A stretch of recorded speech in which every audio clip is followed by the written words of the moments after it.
that no longer has internet. And I found myself asking this morning, does your office have a fax machine?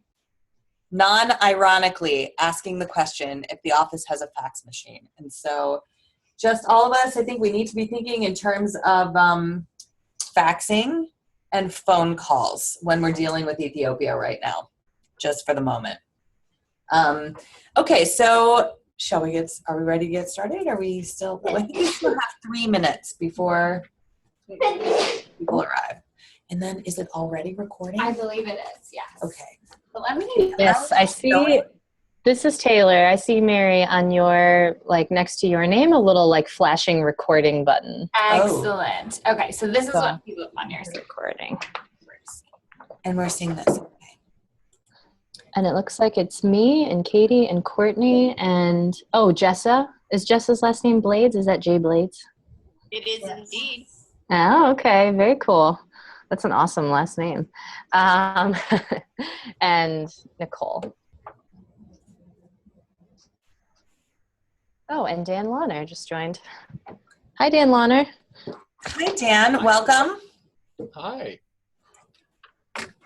You're talking to Manya and Taylor and assorted others that are listening but muted. And I can. All right. Well, I will mute myself as well. Yes.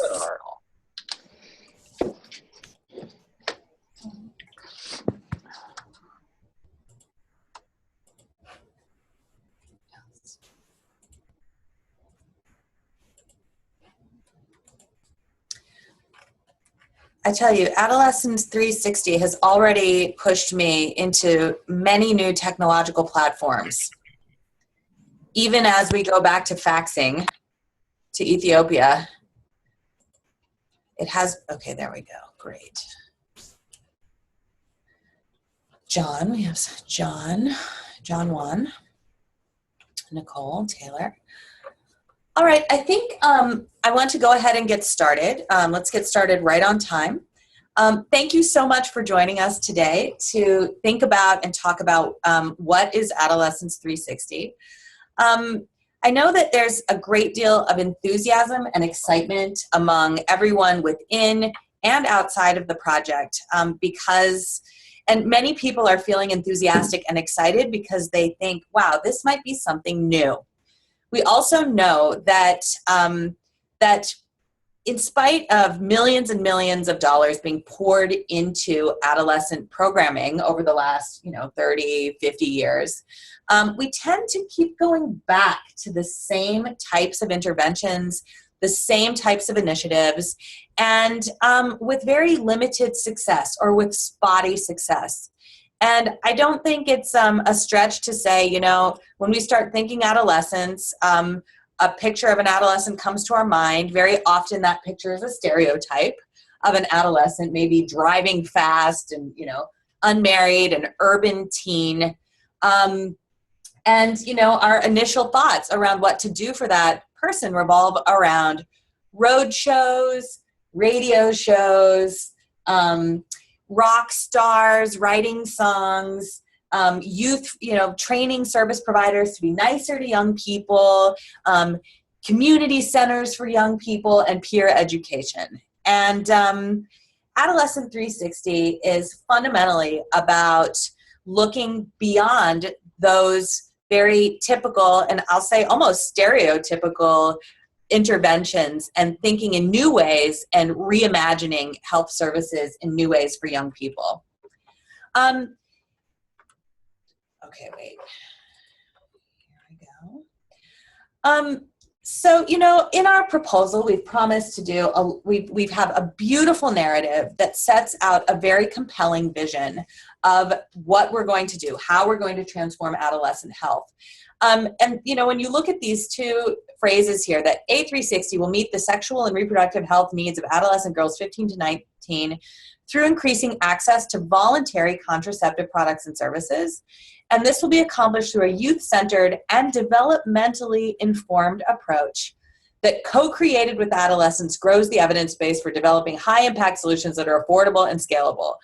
That's a really heavy sentence there, that second sentence. We're saying there's a lot of things that we're saying in there. And as we've gotten into figuring out what we do practically, what we do tactically, I think the process that we've had in Adolescent 360 has been around saying, what does that mean practically? I think this sets out a very beautiful vision for us, but as we've translated that vision into activities and plans, we're starting to get some more clarity about what that might look like tactically. So I just want to remind everyone, why this project. I think we all know this. Girls 15 to 19 are a huge population bubble. 16% of all births every year are among this age group. There's not 2.2 million unintended pregnancies per year. And 25% of all unsafe abortions are happening in this group. And we also know that pregnancy is physically suboptimal for girls in this age group, and that you get a lot more maternal health complications. So Adolescent 360, these are all things that everyone on this call knows, co-funded by the Children's Investment Fund Foundation and the Bill and Melinda Gates Foundation. We're working in 3 countries over 4 years, and we have about $30 million to do that. We've got 2 primary outcomes in the project: increasing voluntary MCPR, so that's the modern contraceptive prevalence rate among adolescent girls 15 to 19 years old in the project intervention areas, and also an increased adoption of the A360 approach, and that's really in quotes for now, to designing and scaling interventions for adolescent sexual and reproductive health. So we have this dual objective. The first is to have an impact on our target population. And as we've gotten deeper and deeper into the numbers of, who would be the low-hanging fruit, who are the young people aged 15 to 19 who are sexually active and who don't want a baby. And this number we're hoping to reach 300,000 new users of modern contraceptives in this age group in all 3 countries. One might look at that number and think, wow, that's really small. If we've got a lot of adolescents who are having sex, we also have a lot of adolescents who want children. So when we look at this 300,000, it actually represents a very large percentage of those who have an unmet need, those who are sexually active and currently say, I don't really want a baby right now. That can lead us to a lot of interesting thoughts about which adolescents might be those adolescents that we want to work with. Maybe, which are the adolescents that don't want a baby? That may or may not be adolescents who don't already have a baby. And when we think about adolescents, I think it's important to open our minds to think about adolescents who have not yet had a child, but also adolescents who have had 1 or 2 children and don't want to have more children, or who would benefit in some way from not having more children. I want to remind all of us, there was some meta-analysis done by Dr. Chandra Mouli, who is the adolescent focal point for the World Health Organization, and also Kate Lane, who is USAID's focal point for youth programming. They did a fantastic meta-analysis that looked at 30 years of evidence-based programming to look at what works and what does not work in adolescent reproductive health. And the key finding that they found is there are things that have worked, and the things that have worked tend to, or they do, combine these 4 complementary approaches. So first of all, providers are trained and supported to be non-judgmental and friendly to adolescent clients. That health facilities or where services are being offered, if they're not health facilities, are welcoming and appealing. That all communication and outreach activities inform adolescents about services, what services are available, where, when, the practicalities of that, and encourage them to make use of services, and that community members are supportive of young people accessing these services. So, and the very interesting thing that they found is that many programs tend to do one or two of these, or you'll have things like a massive communication campaign that's to increase knowledge about contraceptives, or, you know, a big training initiative to make, you know, providers in 30 clinics more youth-friendly. But that when those things are done in isolation, they really don't have a measurable impact on uptake of services. And what works is doing all four of them together in a way where they are complementing one another. And this last one, community members being supportive of the importance of providing health services to adolescents, you know, this I think is something for us to think very creatively, and this is an opportunity for us to think way outside the box and think to ourselves, what kinds of services are adults currently supportive of young people accessing? You know, I just drove here in Washington, D.C., past an advertisement for a summer camp at the local YMCA, which is kind of a community-based organization. And parents were lining up to sign their kids up for summer camp. You know, what are the services, the products that adults can be enthusiastically supportive of their young people, the young people in their community accessing? Could there be a way to embed contraceptive services into other sorts of services that communities are already supporting? It's just something for us to think about.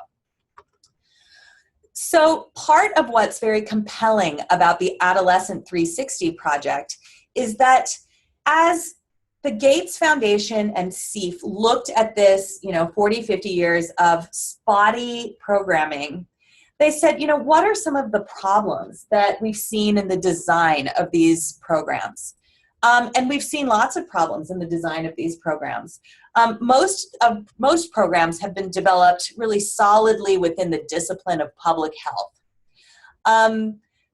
They have not necessarily looked closely or explicitly at being culturally adapted and appropriate. They have not, everyone talks about young people being involved in program design and in program implementation, but as we know from our experience, too often that looks like us inviting, adults inviting, a dance team to come in and provide the entertainment while a bunch of adults sit around in a message development seminar. And we feel good about that. We pat ourselves on the back and say, oh yes, young people were involved because they came to dance and do the entertainment. But they have not really been our partners in every step of the process.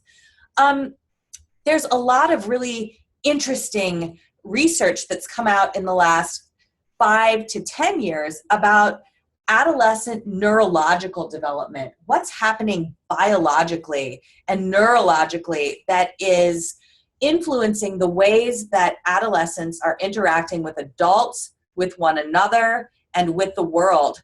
That, adolescents, for example, have a very intense experience of pleasure.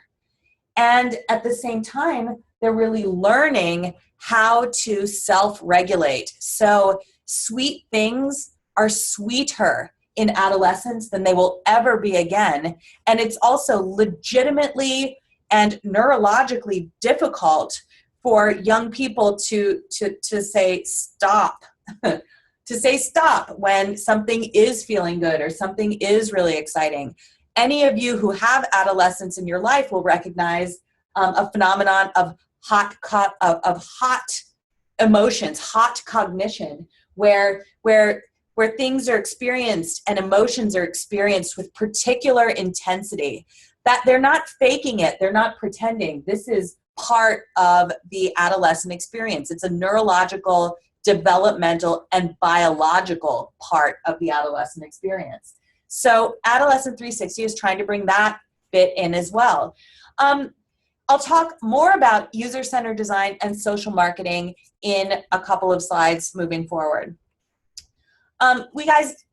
Everyone knows that we've got a really interesting and dynamic partnership.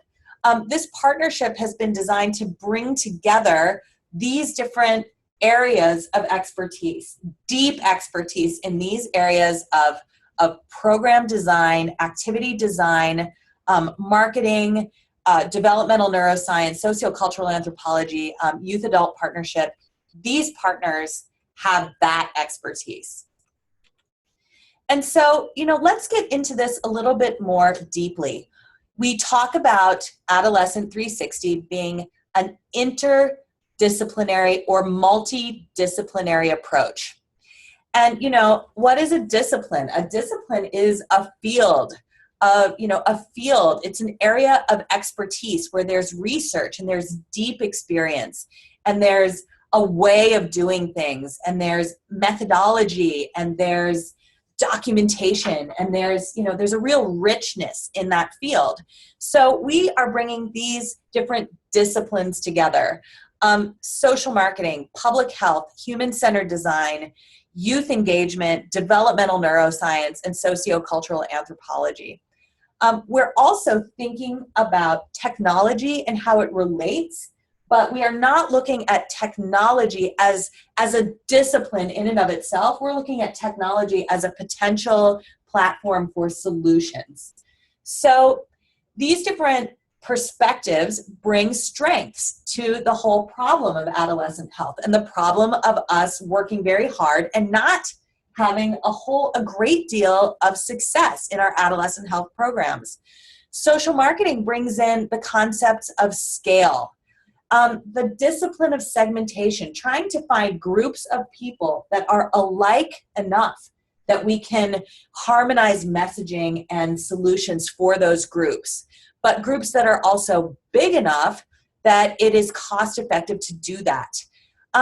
In social marketing, we look at who is the market failing. We look at all the different ways that people are getting needs met, and then who has a need that's not being met, and how do we find those people, and what other services, what other structures might be serving those people in a different way. We're looking at a strategic analysis of need and use. And that's, what I referred to in looking at 300,000 adolescents does not seem like very many until you start looking at, who really has a need, who's not already using. Social marketing and public health bring in analysis of behavioral evidence, behavioral psychology, behavioral economics. Social marketing looks at commercial viability. It brings in the notion of a business case. We look at supply side issues, commodity, service design. What might a product look like? How do we get commodities from point A to point B in an efficient and cost-effective way? Of course, we've got the 5 Ps of marketing. That would be placement, product, promotion, positioning, and people. The 5th is people when it comes to service marketing. We also have a great deal of experience now at PSI in provider behavior change that we can build on in this project. Public health brings a scientific approach. It brings technical guidelines and technical imperatives. It brings definitions and standards for what a quality service means and looks like. It helps us to think about ethical considerations. It helps, and it also gives us a whole, just a body of knowledge around best practice. Using a public health approach really legitimizes what we're doing, makes it more adoptable to other people, and brings us a certain credibility. Human-centered design. Cool stuff in human-centered design. It brings us this notion of insight, empathy, empathetic design focused on the user's experience, creativity, desirability, thinking not just about what people need, but also what they want and what it would feel like to want it, and how to get people to want what it is that they also need. Human-centered design is both a set of tools and processes. It's also a mind shift towards immersing ourselves in with our target audience and designing together transformations that really can improve the execution. I don't know how many times you guys have been into a health facility and you've seen the so-called youth corner. Usually it's a beat up desk with a nasty little dusty flower sitting on it, and often a very cranky looking healthcare provider in a t-shirt that says youth are welcome here or something like that. I think human-centered design can bring us a much deeper understanding of what might be truly desirable and truly welcoming, and help us get deeper into those concepts. Youth engagement. This is this idea of bringing young people to the table as full partners at every step of our process. I'll show you a little diagram that shows what that looks like, but this gives us insights along the way. We might be all sitting and talking deeply about doing a campaign that talks about, how the future is awesome, and using contraceptives now will help you, achieve that future. And we're all excited about showing a young woman with her career and her kids, and the young people might stop us in that process and be like, whoa, you know what? You're putting a lot of pressure on me. And when I think about the future, I feel super anxious. This isn't working for me. This is your vision of my future. This is not telling me that my life belongs to me in a way that feels exciting. And all of a sudden we all go, whoa, okay, that's really different and that's really new. That happens when young people are at the table in a meaningful way and brought and thought to be partners, respected for their expertise in their own experience, and allowed space to bring that expertise to the table. Developmental neuroscience can help us cross-check what we're doing. It's a cross-cutting thing. The more that I find out about the adolescent brain, the more it influences every decision that I make in terms of parenting, in terms of programming. So often we think about doing activities that are age appropriate. We'll hear this phrase, age appropriate. And all too often when we talk about that, what we mean is, well, what I'm morally comfortable with a 13-year-old doing, or what I'm, feel is okay for a 16-year-old. Developmental neuroscience gives us a new and much more rigorous way to look at and assess what is developmentally and age appropriate. And not just appropriate, but also optimized. And finally, sociocultural anthropology, and that perspective is represented on our team through an individual whose name is Courtney, who's just joined us. Courtney's on, part of one of the participants in this webinar. Sociocultural anthropology can help us to see things that we can't see because we're so inside of it. Sociocultural anthropology can help us make deep insights into why things are happening. For example, maybe culturally, being a teenage girl is a position in society with very little power and influence. But being a mother is a position of great respect and influence. That's something that a young person might not think to say or think to reveal to us because it's just the way things are. And it's so obvious when you're within your own culture, it's very obvious so you just wouldn't think to mention it to anyone. By the same token, we each bring our own cultural biases to the table when we're grappling with these questions and with these design challenges. Sociocultural anthropology can help us bring our own cultural biases to consciousness so that we make sure that we're checking those at the door and creating space for all different perspectives to contribute in a way that is enriching to the design process.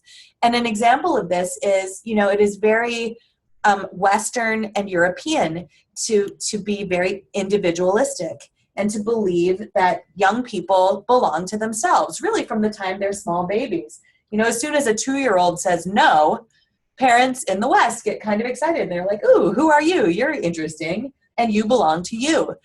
The notion of how deeply one belongs to their community and how much a community is part of one's fundamental sense of identity is something that's very culturally relative. And this might be something that we think about as we're thinking about designing solutions. Finally, sociocultural anthropology can help us think about gender norms and also making sure that our interactions are culturally appropriate and sensitive, even as we're helping one another understand the various cultures that are coming together in the creation of the ideas that we're working on. So I'm going to pause and take a breath, just because my mouth is getting dry. So here we are, taking a breath. Okay. This little diagram ought to feel familiar to many of us who have been working in public health and social marketing for a long time. And it's certainly familiar to me in my experience working for PSI for many years, for 7 years. And then working at Japigo for 5 years. I've seen this cycle in many different ways. And it's a cycle that people are comfortable with and that we call an evidence-based design cycle. And so in that cycle, we start at the top. The little circles of green are where in the cycle we interact with young people or with a target audience, in this case with young people. So we have our programmer or our designer who's in the middle of this process. And the first thing that happens is that researchers conduct research on the target group. And that can look lots of different ways. That could be quantitative research. It could be focus groups. It could be, it could be life mapping. There's many different ways that this can look. But generally, these activities are done by the research teams in our projects and in our organizations. Researchers tend to come up with the questionnaires, maybe in some consultation with the programmers, maybe not. And then often it's either researchers or people that researchers hire who go out into the field and interact with young people or interact with the target group. Then they come back, they crunch the numbers, they interpret the data, and if we're lucky, thank you, some water has just arrived. If we're lucky, they'll sit down together with the programming team to do a research dissemination, to help people see what we found during the research, to help interpret and to answer questions about that data. If we're really lucky, we might get some infographics.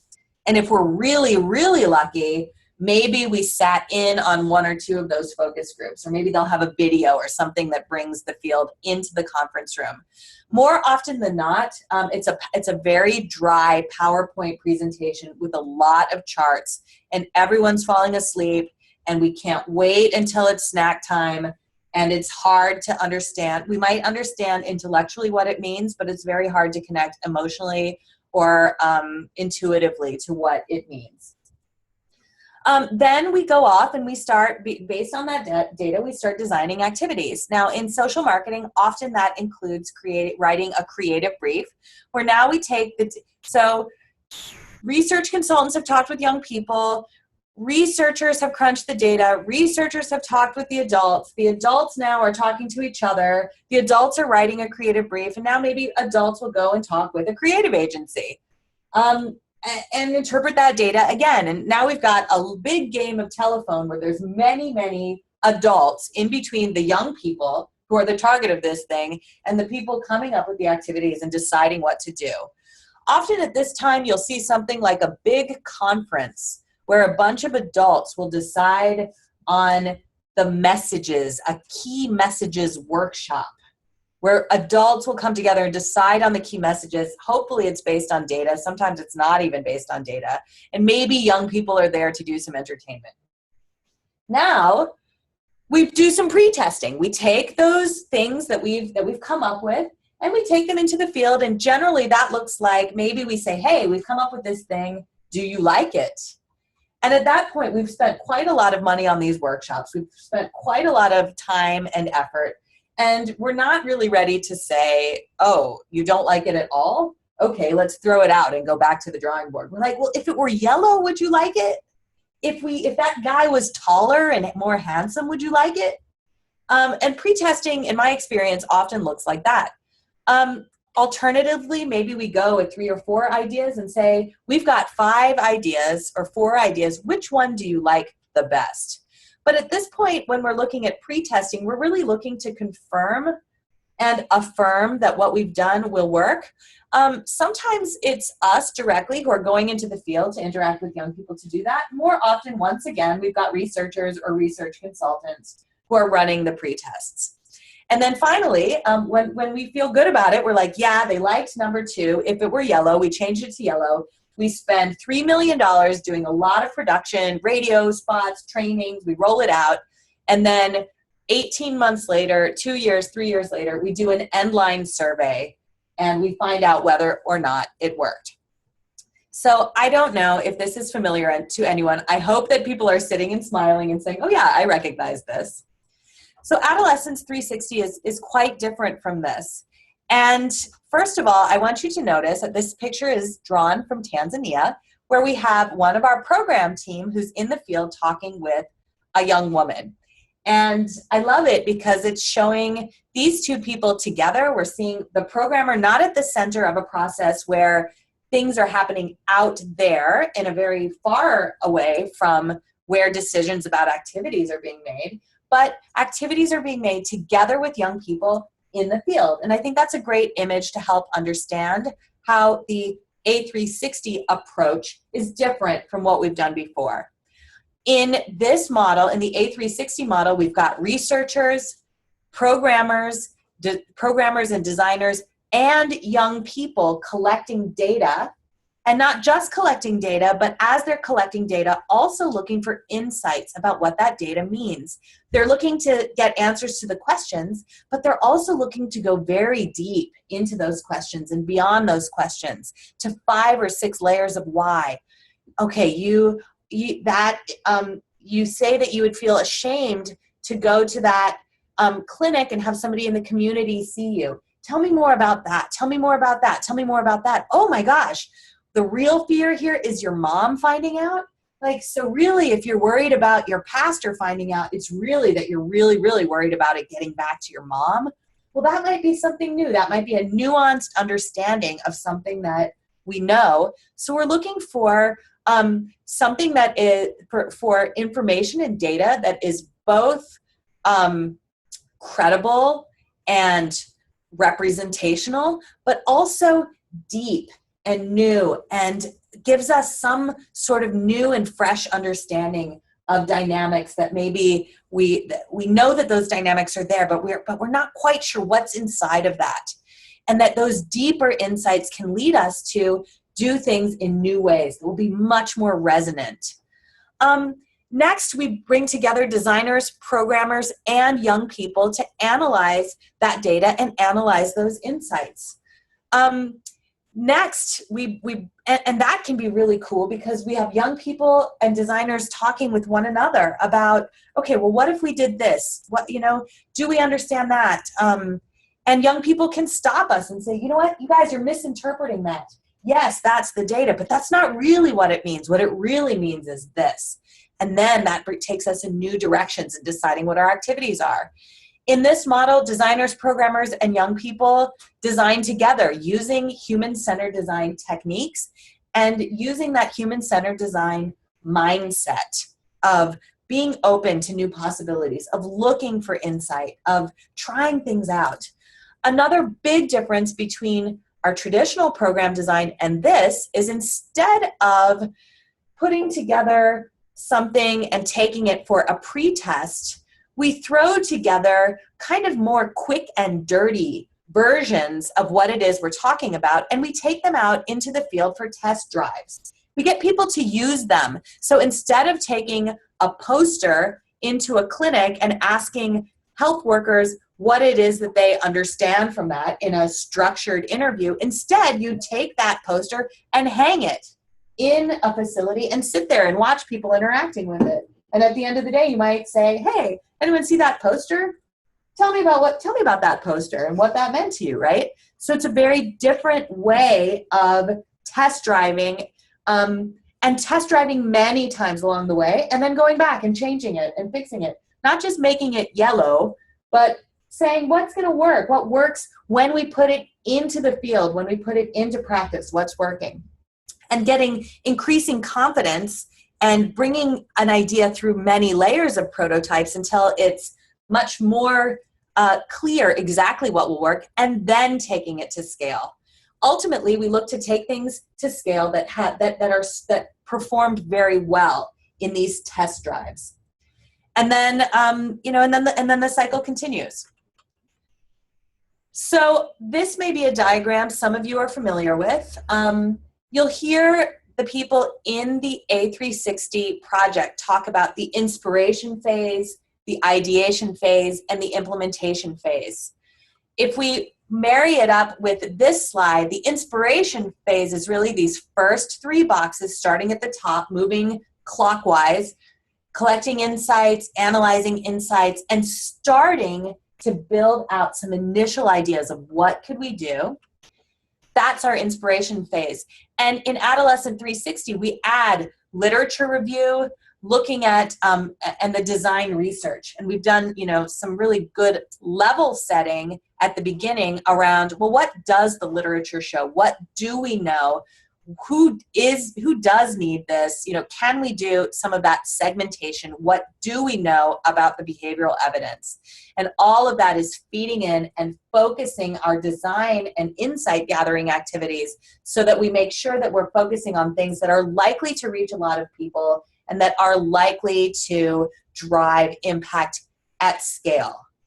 And that we're not risking, programming around something that someone heard in the field that was super interesting, but maybe is not relevant for lots and lots of people. And so that we avoid the mistakes of the past, doing yet another youth center when we know that many, many studies have shown that youth centers are not particularly effective.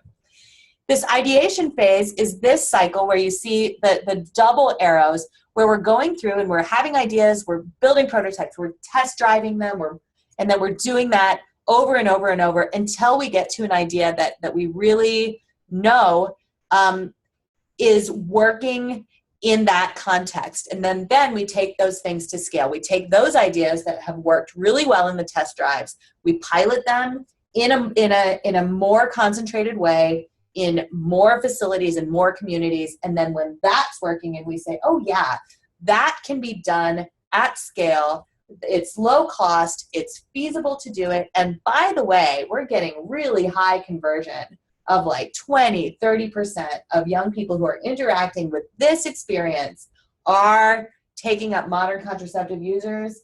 Bingo, those are the things that we will take to scale. So there's a lot of really interesting principles in this. Some people interact well with diagrams, with processes. Others interact well with principles. If this feels repetitive, it's because it is, and I'm trying to present this information in different ways for different people. What are our principles here? That we believe in youth-adult partnerships at every step of the process. That means that as adults, we need to think about how we are going to be allies of young people participating fully. That we put our egos and our expertise aside and look at young people as business partners, helping us to get to, something better than we as adults have done so far, which is not that great. Our track record as adults doing this by ourselves is not that great. We want to design for impact and for scale using segmentation. So who is the market failing to reach? We are, in contrast to some programs, we are not just going in and saying, adolescents, all of them, let's do something. We're trying to really figure out who truly has a need that's not being met right now and design for them. In Ethiopia, for example, and in Nigeria, great swaths of the adolescent population are married. Many of them want a first child. You know, this is something for us to think about, especially as we, you know, tend to think about adolescence in terms of stereotypes. We're going to design with behavioral theory and the evidence base in mind. We're adopting the human-centered design philosophy and processes to design with empathy and creativity in a way that is really looking to deeply resonate and appeal to young people, parents, and communities. We are going to prototype and iterate solutions before going to pilot and scale. That means we need to get very comfortable with color printers, and you know, maybe it's not perfect. It doesn't need to be perfect. It needs to be good enough for someone to see what it would look like. So often we get nervous. We want it to be perfect before we take it into the field. In this process, we're going to allow it to not be perfect. It's going to be good enough for people to take a look at it, and we'll perfect it through people interacting with it. We're going to enrich and critique the ideas that we come up with using various perspectives. We're not going to just pursue things that feel really exciting or that are easy to prototype. We're also going to say, okay, this is an idea. How does it measure up in terms of developmental appropriateness? Is it gender sensitive? Is it gender harmful? Is it culturally sensitive and appropriate? And has it taken into account the different standards of service delivery or ethical standards that we need to have in mind before we interact with a group that everyone is very concerned about protecting? And finally, we in this project are going to design with the end in mind. We are going to design things that can be scaled up, that can be done at low cost and large scale. And we're going to be thinking that way from the very beginning.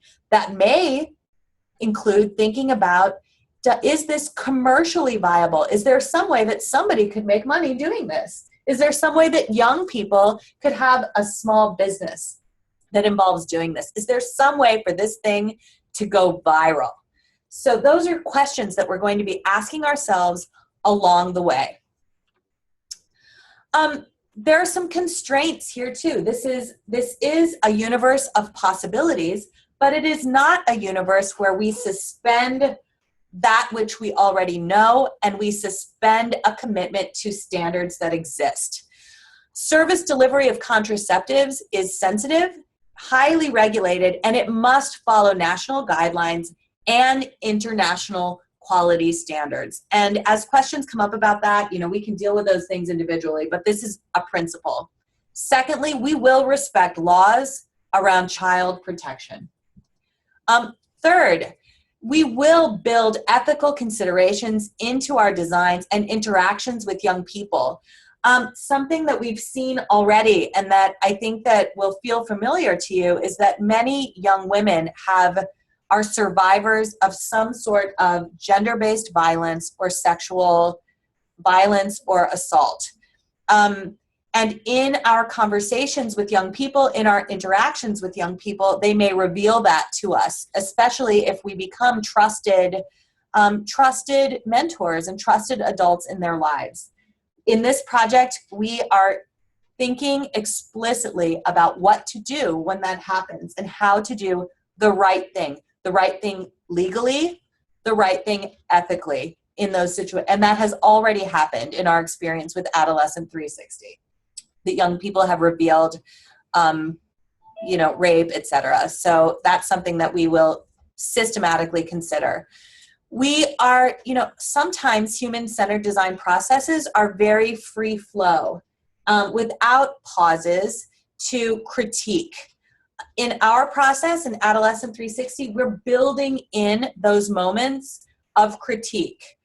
Critique and assessment, where the teams that same teams made up of young people, designers, PSI staff, SFH staff, service delivery partner teams, as those teams might have been very enthusiastically developing an idea and taking an idea forward, there will be times in the Adolescent 360 process where we stop.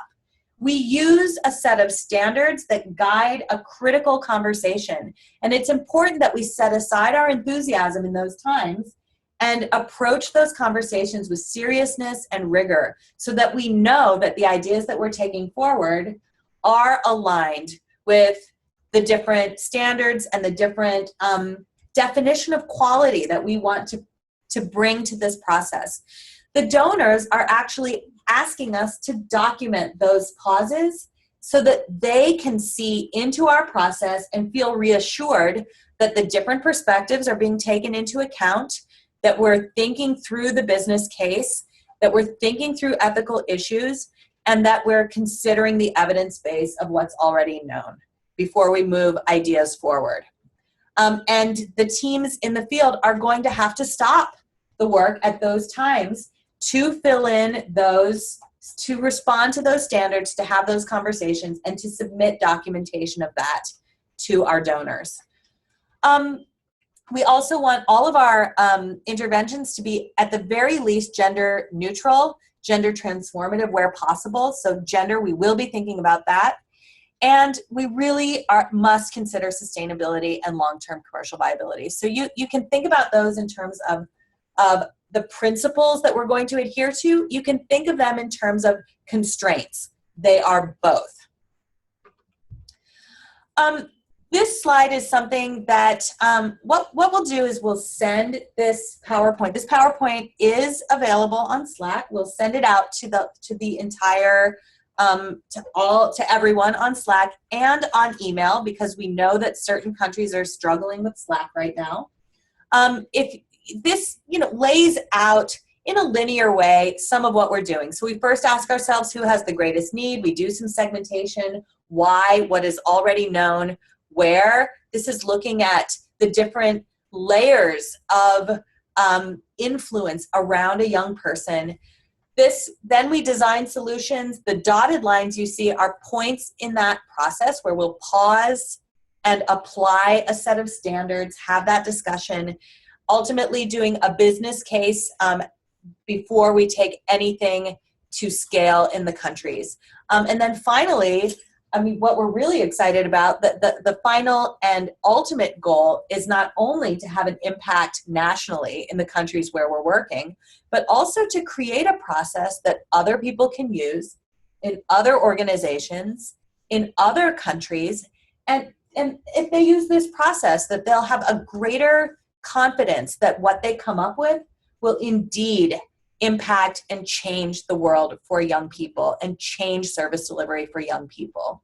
So we're looking to both develop transformative solutions, but also to create a process, a simplified, doable process that other people who are not us can apply to their challenges, their adolescent health challenges, and say, if we do this, we can come out at the end of it with a great deal of confidence that we'll design something that's different. And we're hoping that process will be a contribution to the field of public health and to really making a worldwide difference for adolescents beyond our countries, and having our countries be the leaders of that global movement. This is a detailed slide. In Tanzania, Ethiopia, and Nigeria, I know that I have been really pushing the country teams to communicate where exactly you'll be working. I know, I'll go back, 300,000 young people does not feel like a lot of young people when you look at these vast geographic areas. But when we look at those adolescents who are having sex, who don't want a baby, and who aren't already using a contraceptive. In fact, the fact is we're going to have to work really everywhere that we said we were going to work, and all over those places for us to reach those numbers. And I know that Risha and Richard have been working with the country teams to really delve into that data and understand it. I think it's important for us to know that those numbers seem small. In fact, they represent a huge percentage of young people who have the need, who aren't already meeting that need with contraceptives. And so, our final challenge, and, Taylor, I'm virtually looking at you right now, is to take this process, take these principles, take them out of the world of a beautiful vision and bring them into the world of practicalities, tools, and a process that other people can do, whether we as individuals are part of that process or not. To learn from what we're doing, to keep track of what we're doing, to decide which parts of what we're doing were the really important parts, that we can leave out the parts that we're like, okay, that was nice, but we don't think that ultimately drove us to the best solutions. So we're looking, as we move through this process, to distill and simplify and communicate in a clear and elegant way to others what we've done, in a way that makes it easy for them to do it too. And that is part of our learning platform. There's a dual objective for our learning in this project. One, the ways that we learn from each other. Two, the learning that we have as we move through doing something that is new to the world. And then three, documenting our own learning and translating that into a process that other people can learn from, that is clear and elegant and feels accessible to people. So that, in a nutshell, in a very long and big nutshell, is what we're hoping to do and what Adolescence 360 is all about. So thank you. So now, what do I do? Now do I unmute? So I think people can unmute themselves and ask questions as they have them. Because you didn't mute everybody, right, Monia? Oh, actually, yes. Did I mute everyone? Wow, okay. Great. Now everyone is now unmuted. Does anyone have questions or comments or confusion or anything at all?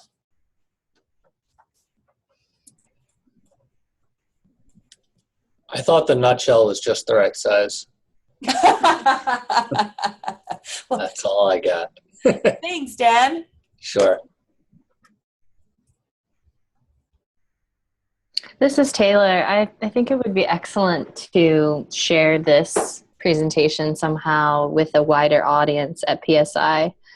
I don't know how we want to do that or what makes sense or what you would think about that, Manya, but I think it could be a really great way to give people more information about this project that I think is still a little bit of a black box for a lot of our staff. Yeah. Okay. I was thinking that yesterday, actually. There was a session that the quality assurance team did yesterday that was, I felt very helpful. And I was sitting there thinking, I wonder when the right time will be to do this on Adolescence 360. Yeah. And, maybe it's a series of times. Maybe it's something now that's like, okay, what's happening? And then perhaps something as we start getting into the prototyping phase where we have some pictures and things to hold up and say, hey, this is an example of what you might come out with in this phase of the process that could really bring it alive for people and generate excitement. Yeah.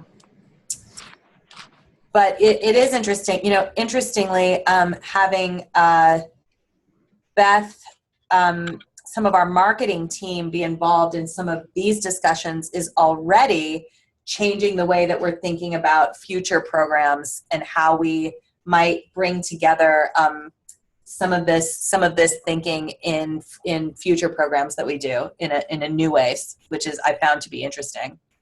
Yeah, and I think the way of thinking around how we're designing prototypes and just how we're designing, anything in this project is something that can be applied to literally anything at PSI and in the world just generally. So I think it would be something that, folks could take back to their, daily work and could benefit from thinking about So yeah, I think it would be cool to do something sooner rather than later here. Cool. Well, let's help me think about how to do that. Okay, That'll be great. cool. Richard. Yes, please. This is Richard. I made it finally. I'm so happy to hear your voice. Yeah. It's great. I'm at Harmony Hotel. That's where I managed to find good internet. Did you have a comment or a question or something to share? No, I just logged in about 5 minutes back. So Oh, no. yeah. Yeah. And yeah, maybe there's, I'm familiar with the A360 process. I just wanted to see if there's anything that fundamental coming up as a result of this presentation. Not yet, but you Okay. being on the call leads me to share a thought that you and I have talked about. First of all, I want to really acknowledge that Richard and Risha have been, this thinking around what is A360 and how do we define this as a process and not just a philosophy, not how do we go beyond the philosophy and vision of this and really make this operational? That Risha and Richard have done a lot of thinking on that. All of us have, but Richard and Risha in particular really contributed to that. And Richard did some fantastic diagramming that helped us map that out. So I want to recognize Richard in that. I know that something that Richard and I have talked about being different in this process is this idea of research versus insights and how those ideas relate to one another. And I think the take-home message there is that often in our programs, we've entrusted the collection of data and to our research teams. And in the A360 process, we're really asking programmers and young people to be together with researchers, bringing their complementary expertise to that process. So programmers in the field thinking about how what's being learned is going to translate into activities, having young people helping to interpret that data on the spot and access better data, by the way, and researchers bringing that perspective of rigor and that aspect of scientific rigor that will allow us to share the data that we collect in international fora and have that data be trusted and seen to be reliable. So seeing that as a partnership is something that's, I think, very different about this than certainly many of the things that I did when I was a programmer and was working with research teams. Yeah, I agree with you. Yeah. Putting youth in the center. Yeah, that's putting youth in the center is like, well, that sounds easy, but if any of you have young people in your life, like, it takes a lot of discipline to be quiet, to ask open-ended questions, to not jump to lecturing because we think we know things, and by the way, we think we know what it meant to be an adolescent because we also were adolescents, and it takes a great deal of discipline and humility on the part of the adults to make that happen. It also means sometimes working in different places that are a little less comfortable. It might mean working in schools or working at hours that aren't our normal working hours. And so it demands a lot of adults to really see young people as partners. Yeah, just to add on that, the best example would be like in Tanzania, the recent prototype that they are coming up with was that they managed to get the parents to step out of their commanding role as parents, but to sit with their adolescents and talk to them and say, hey, we are okay with you going to the the health clinic and talk to the health worker there regarding contraceptive services. Yeah, It's and look how kind of interesting that revolutionary. is. I love that example. That's such a fantastic example of the human-centered design approach, unearthing an insight about how important it is to have your mom's approval, which is a little different, than what we knew before. We knew that community acceptance was important and that the services were stigmatized, but look at that solution that is starting to translate into new users. You've got providers who young people have identified as youth-friendly providers who are there. You've got a health facility that's being made welcoming and appealing through this process of inviting the girls for a group discussion. You've got communication and outreach activities. In this case, the parents are the people who are referring and giving their young people that information, and then them having a session that talks about the different services that are available at that session. And then also community members and parents being not just like ignoring that it's happening, but actually supportive of young people accessing those services. So here we see a great example of something that is different. It is a reimagined model. It's not at all our usual road shows, et cetera, and radio shows, and yet it is aligning with these 4 complementary approaches being implemented together. I think that's a fantastic example of how that is, in fact, that idea, that concept is, in fact, aligning with the evidence base, enriching our from an enriched and deeper set of understanding and insights rather than just, it's stigmatized and the providers are mean to me. It takes it really to a new level of insight. Great example, Richard. Thank you for bringing it out. You guys, we are at time. It's time. We've been talking for 1 hour. Does anyone have any final thoughts or final words before I thank everyone for spending an hour with me on this Wednesday?